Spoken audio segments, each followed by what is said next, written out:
Good morning, everyone. This is the mobile webinar on the RhoSync API. Thank you, everyone, for coming. We're going to go ahead and get started now. So today, what I'm going to be covering is the RhoSync API, REST API, which is a way for your to programmatically control your RhoSync application. And there are several areas I'm going to cover about this. First, I'm going to start with how to connect to the server using the API. If you're familiar with RhoSync application development, you've actually been doing this already using the web console because the web console uses the RhoSync API for everything that it does. I'm also going to show how to use the rake tasks that come with your RhoSync application, and then we're going to go through using the RhoSync API to programmatically control an application from a Rails application. So I've got a simple Rails application here that I'm going to use to push data and interact with my RhoSync application. And if we have time, I'm going to also cover kind of the structure of the API methods and show you kind of how easy it is to add your own RhoSync API methods to your application. Okay, so what I'm going to start with here is just a simple store server. This is a kind of a slimmed down version of the store server that you might have seen on GitHub. It just has a single product adapter that I've set up. And this is pretty much verbatim from what you've seen in the examples. And so just to kind of cover how this works, what we have here is a rake file that loads a lot of these different RhoSync utilities, and one of them is the RhoSync tasks. And those RhoSync tasks are basically rake tests that wrap the RhoSync API. So you can use the rake test to do a lot of management of your application. And so that's what I'm going to go ahead and demonstrate first here. So first thing I'm going to need to do, let me go ahead and stop it in case I haven't started already. I'm going to start up my RhoSync application using the rake RhoSync start command. And then I can actually press Control / to detach from it. So it's still running. You can see I've got this process running here. So if I were to just run rake-t, I'll see a list of all the available rake tasks. And everything that is specific to the API and just RhoSync in general is prefixed by RhoSync here. So we've already demonstrated how to start and stop and attach the RhoSync application. So one thing I'm going to want to do when I first start my application is I want to change the admin password. By default, the admin password is just rhoadmin with an empty password. So obviously we want to change that. So I'll go ahead and change that. Now what it's going to do is it's going to ask me at first for the current login and password. The password's empty. And I'm going to change it. I'll just change it to password. Now you notice this one line here. What happens is when you log into the RhoSync API the first time, it gives you a token, and it stores that token by default into this file. So what we can actually do while we're connecting to the API is use this token for making the HTTP calls. So I'm going to want to use this token for everything. So let me go ahead and copy it.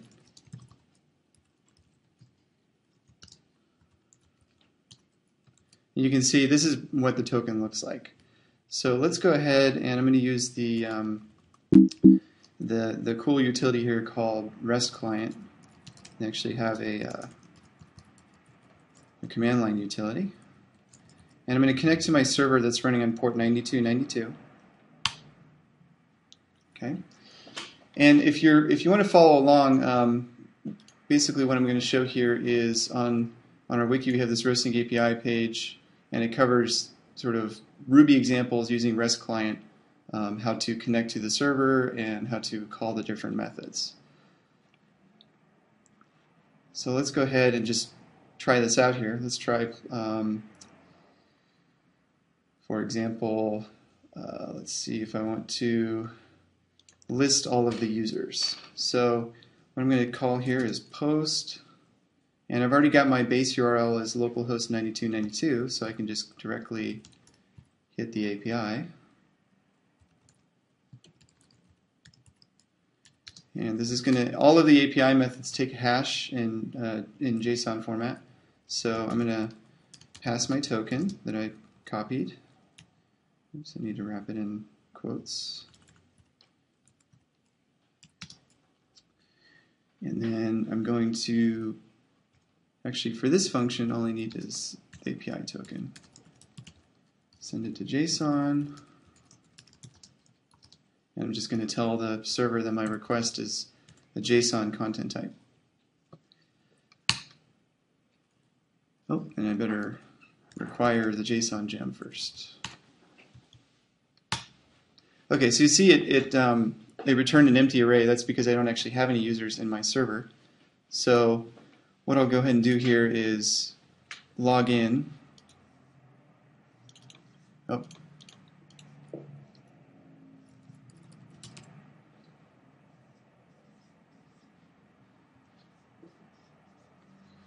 Okay. So you can see here now I'm logged into my my RhoSync console. Okay. So let's go ahead and create a user. Let's call this user T, and the password is T. This part doesn't really matter. I just want to put some data into the application. I'll create another user A. Password is A. Okay. So now if I call this same function again, you see I get the response now with two usernames, and by default it just returns your the list of usernames. And I can do other interesting things, like say for example, oh, I don't want this user A in the system, so I can go ahead and delete him.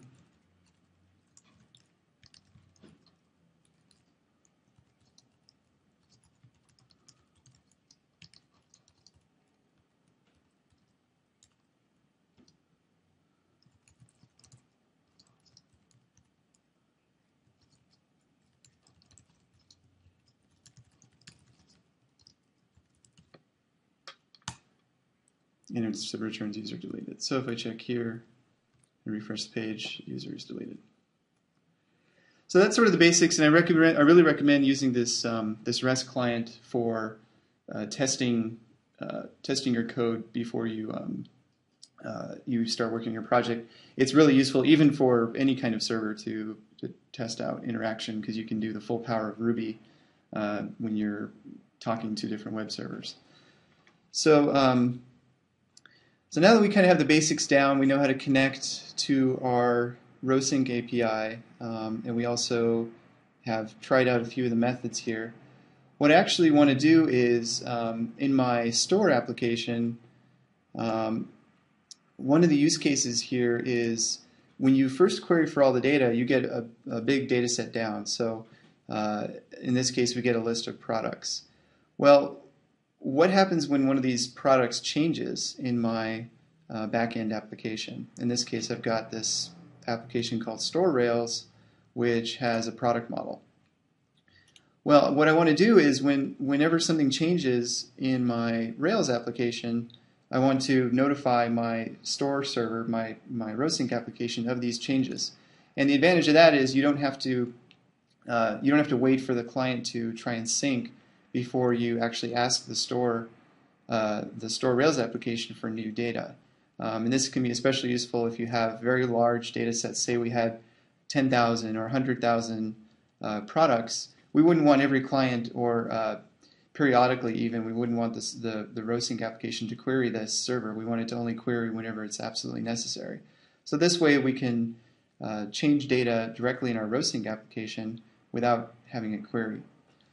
So what I'm going to go through here is I just have a very basic Rails application. I actually didn't change anything here in what was generated by Rails.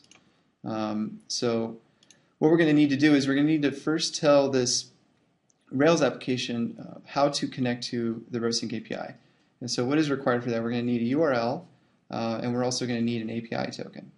So thankfully we've got the URL and the API token, and I'm just going to go ahead and put that into a config file here.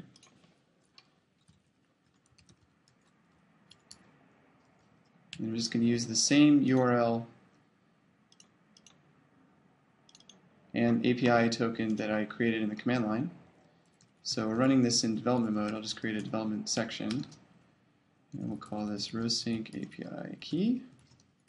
Go ahead and paste that, and we'll get a URL.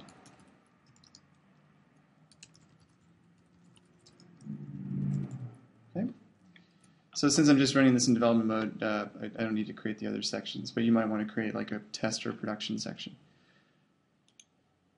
Okay, next we need to tell our Rails application to load this configuration file and give it to us as a, I'm going to go ahead and load it as a global hash that we can use.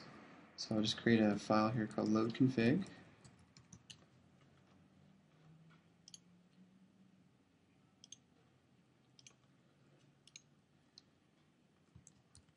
And I'll just stuff this into an app config variable.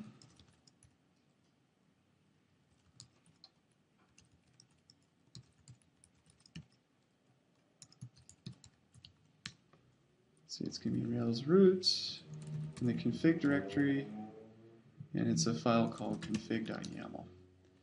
And I want to load the environment into a hash, so I'll go Rails env.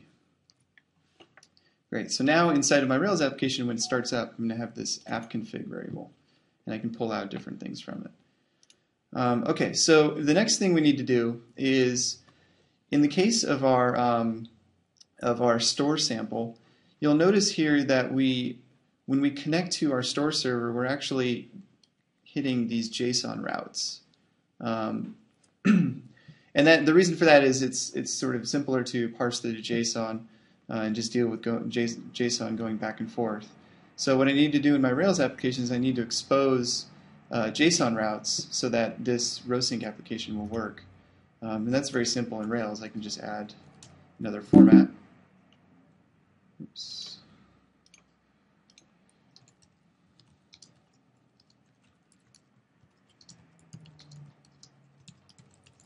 And specifically, there's two JSON routes in this application I'm going to use.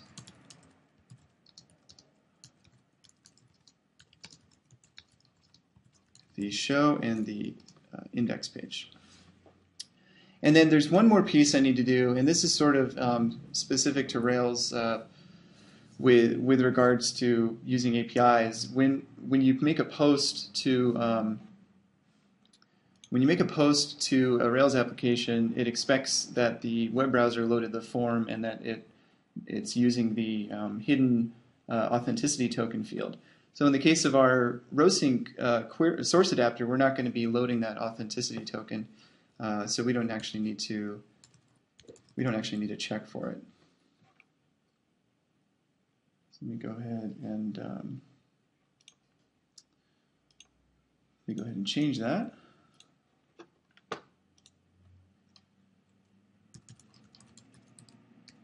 And we want to do it only on the methods that our source adapter used. In this case, it's going to be create, update, and delete. So now our RhoSync application can create records, update records, and delete records without getting the invalid authenticity token error. So that's going to give us our base here for our store Rails example. Let's go ahead and start up the server just to make sure everything is working fine. So here we have products. I'm going to go ahead and create some data here. I'll call this iPhone, Apple,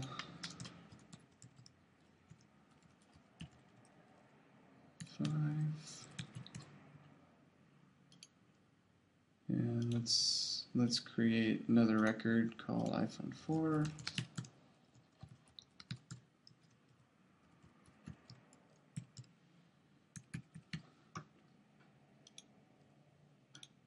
And we'll create a new one. It's called Nexus 1.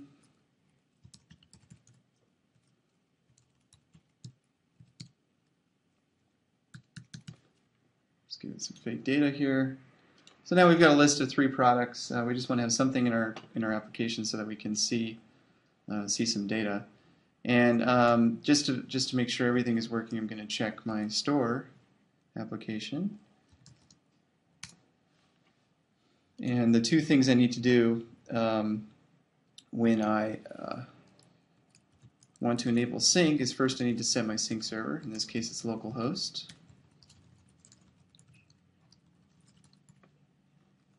And I need to turn on sync in my model. So I generated a product model already.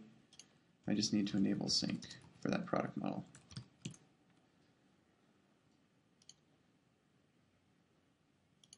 Oh, and also in case you're using iPhone SDK 4, you will need to change this from iPhone Simulator 3.0 to iPhone Simulator 4.0 as I've done here. In our next version of Rhodes, we're going to be changing it so the default is 4.0.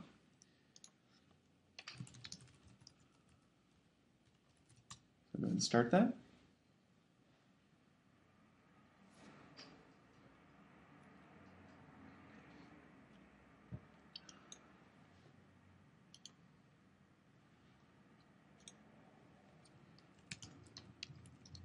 And I want to attach, because I want to see some interesting log output while I run this.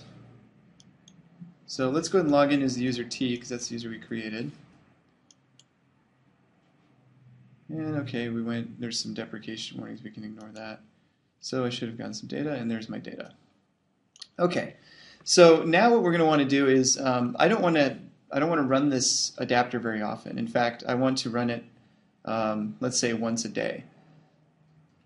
So what I'm going to do here is I'm going to change this store server. The settings file here in my store server has all of the settings relating to specific source adapters, as well as some system-wide settings like where you're running Redis, where your license file is, and so on. So let's change this to an hour. So that way I know that my source adapter is never going to run, at least while I'm running the demo here. And I'm only going to get data that comes in from my Rails application. And so for that change to take effect, I just have to restart.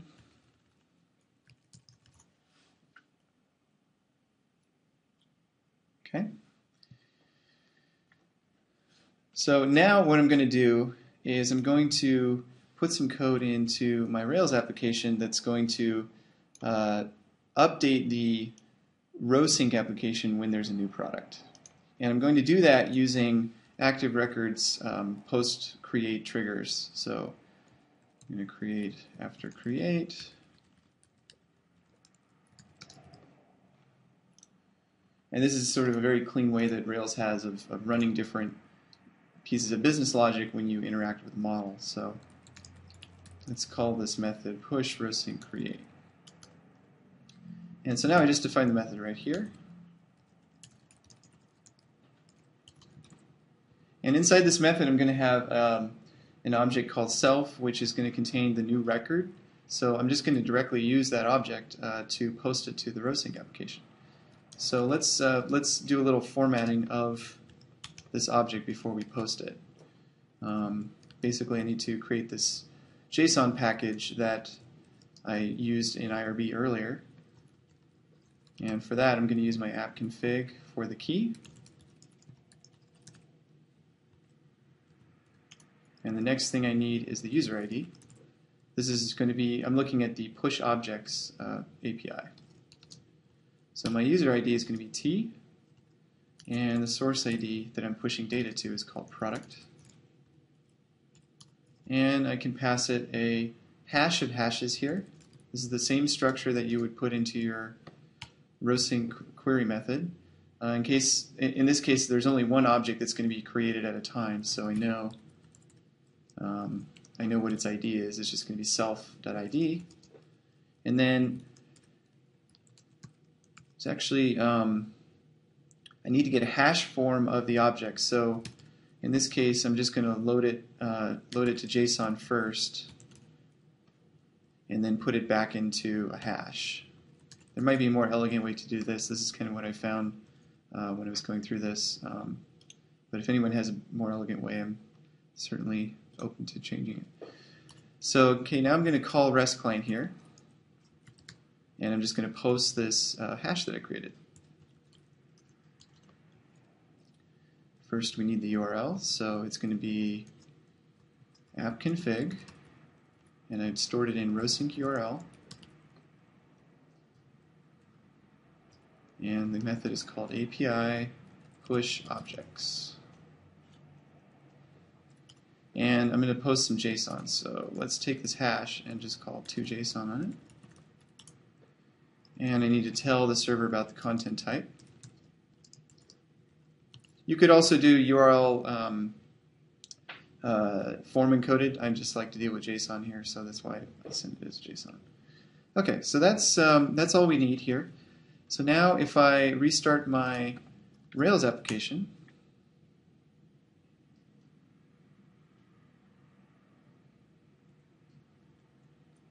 I should see something very interesting when I create a product. So let's go ahead and create a new product here. Let's call this the Evo. Brand is HTC. Say $99. Let's get 7. Give it a fake SKU.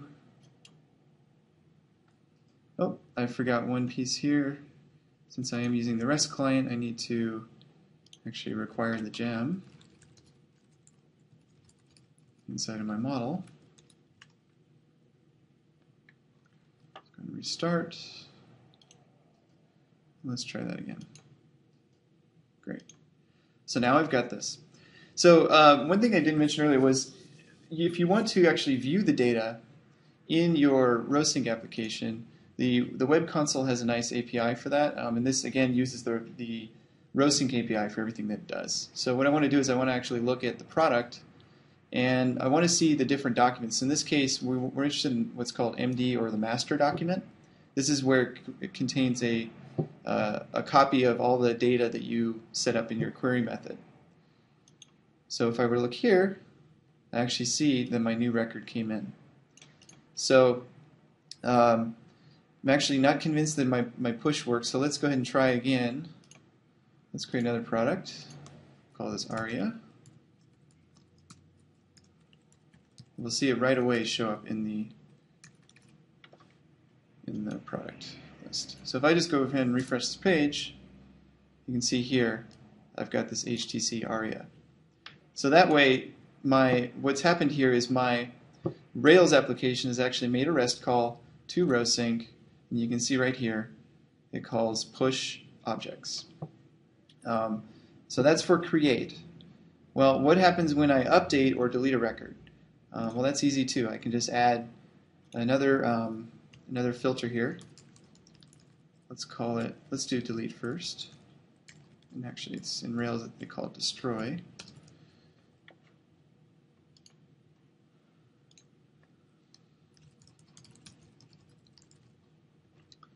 And I'll go ahead and just create another method here.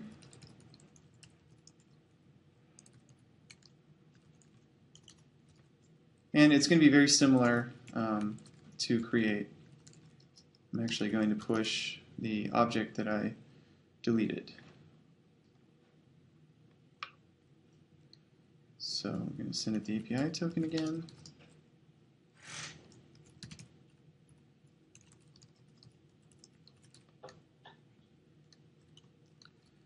User ID.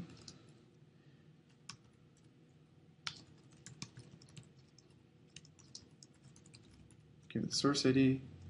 And again, objects. In this case, for delete, I just need to pass the ID. And since it takes an array, I'll wrap it inside of an array. And I'm just going to pass it the object that I just deleted.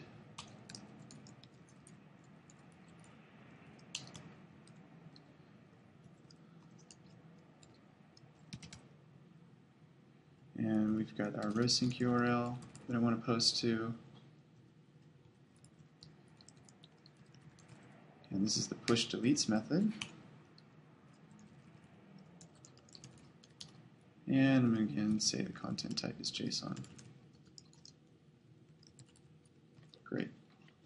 So now that's very simple. We just now it's going to call this RhoSync push delete hook after we delete a record.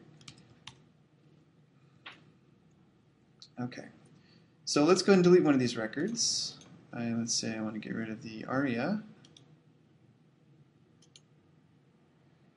And what I should see here, right now here I've got the ARIA at the bottom, and you can see now it's gone. So I can again do that. Let's say I delete this one, and Rails application called my RhoSync app, and it deleted it.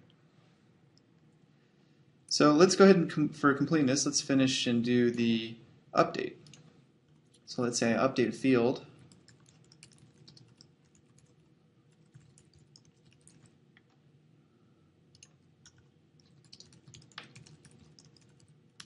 Now if you notice, if you're looking at this RhoSync API, you'll notice that there isn't actually a push updates.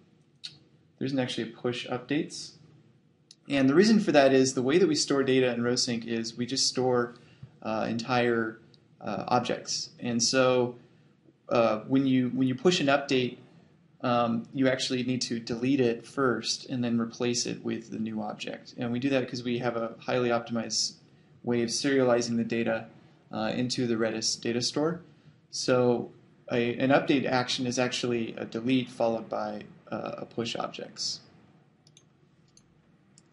So first I'm going to delete the record.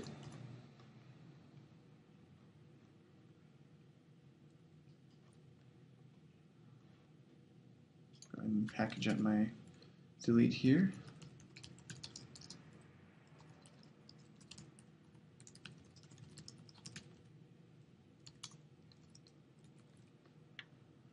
Go ahead and checking, it's going to be almost identical to this, so I'm going to go ahead and copy that.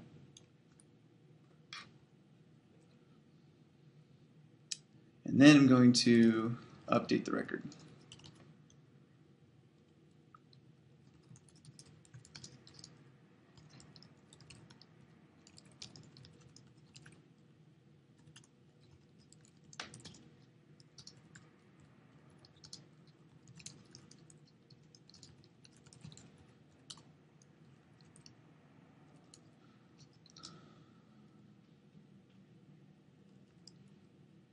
And again, this is going to be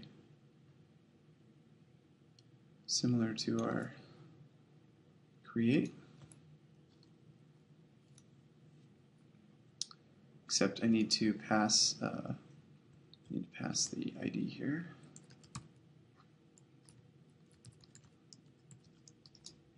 Like that. And then we'll go ahead and post.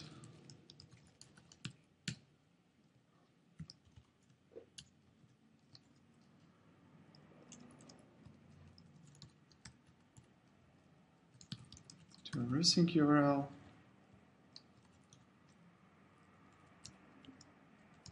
And in this case, we're going to call push objects again, because we're pushing our new record. And we're going to call the content type again.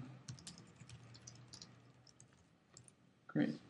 So this is a little more involved here. We're going to be deleting first, and then we're going to be pushing the new object in. So let's go ahead and try this out. I'm going to restart my Rails application. So, and then what I want to do is I want to look at my